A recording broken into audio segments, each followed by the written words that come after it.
Hey guys, East Coast Airsoft here. I'm just going to go over my summer plate carrier and how I've designed it to work for my local outdoor field for this summer. Alright, so just some specs over the NJPC itself is Semapo makes a NJPC. With everything on it, it weighs 6 pounds.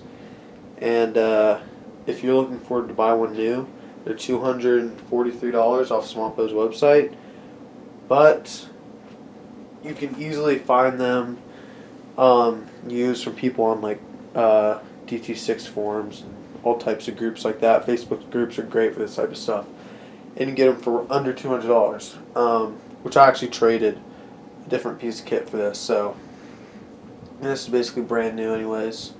So let's dive right in.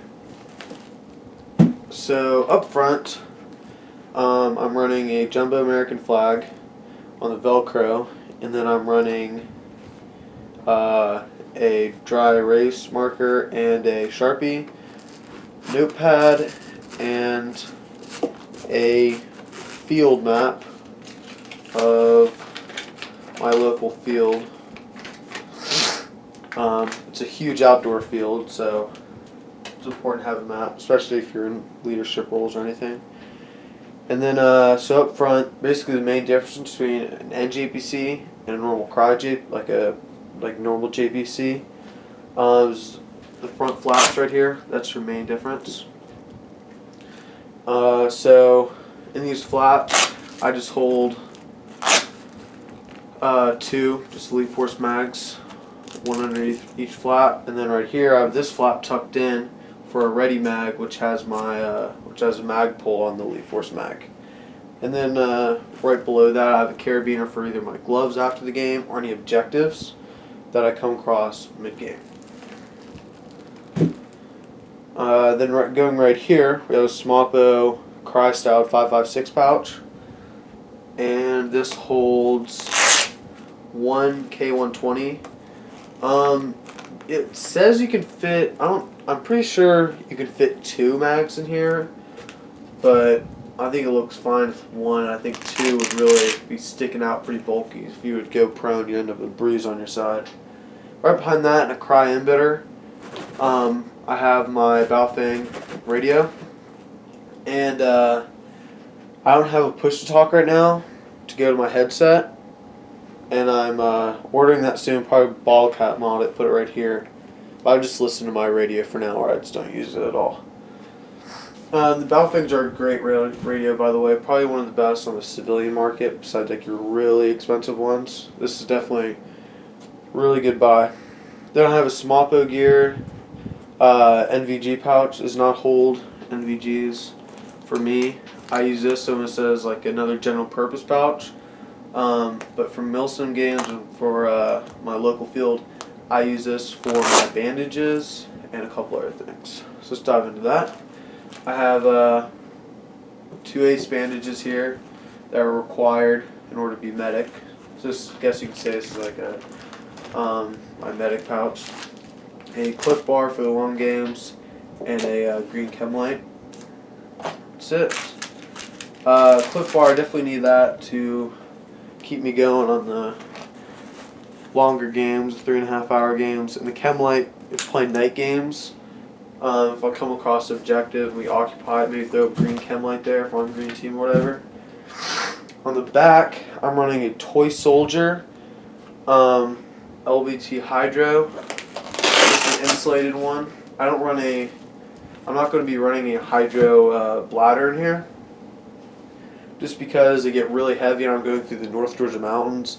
It's like 95 degrees out, a lot of humidity. So that's why I don't run a Hydro. I just put water bottles back in here, or maybe something for my objective. I always have some type of water on me. That might be in an embedder up here or in the back here, but I have to have that. And I have a IR American flag that's kind of ripping up here on the back. And I also use this for my Polar Star tanks, which they fit okay in here. It's I use like the short, fat ones, 4500 ones, and they fit in here nicely. It bulks out a little bit, but it's no more than how it would with a normal hydration bladder. Going right here, I have a Semapo LBT nutsack, which is my main GP pouch, and I run a extra battery in here, a smoke, dead rag, which just probably end up in my cargo pocket or my normal pocket on my pants as soon as first time getting shot, and a lens cleaner for my optics, goggles or flashlights or whatever.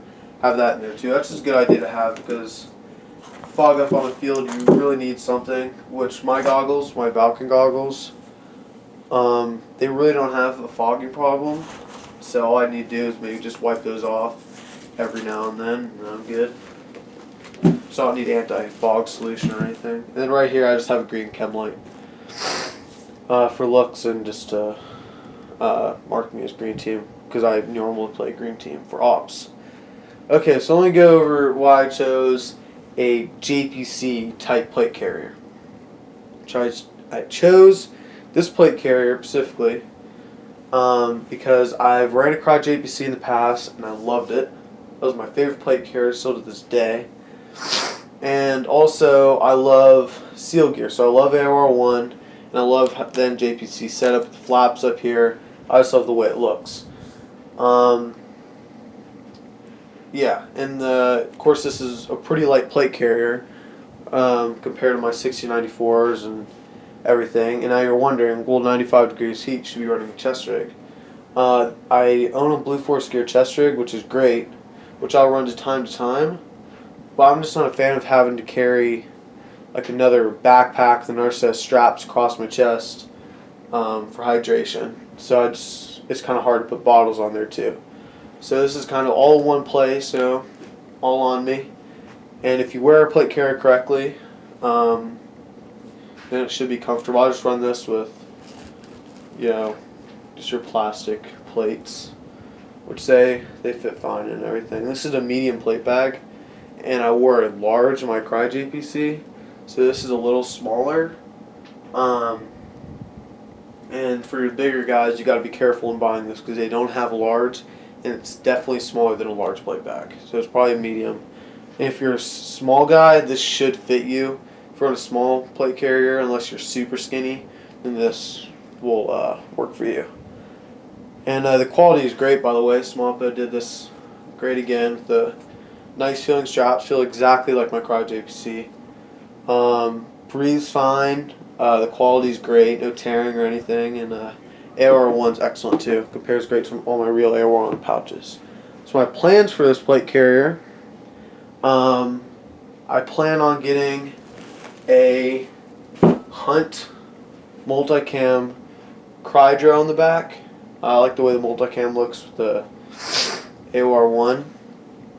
And maybe replacing a couple of these pouches with an Eagle canteen, an Eagle smoke, so I don't have to carry my Enola Gay in there, and then maybe a thermo pouch versus a smoke. I'm not sure, but that's kind of what I'm looking at there. And other than that, I love the plate carrier, and I suggest it to anyone. And I hope you guys found this video useful. This is East Coast Airsoft signing out.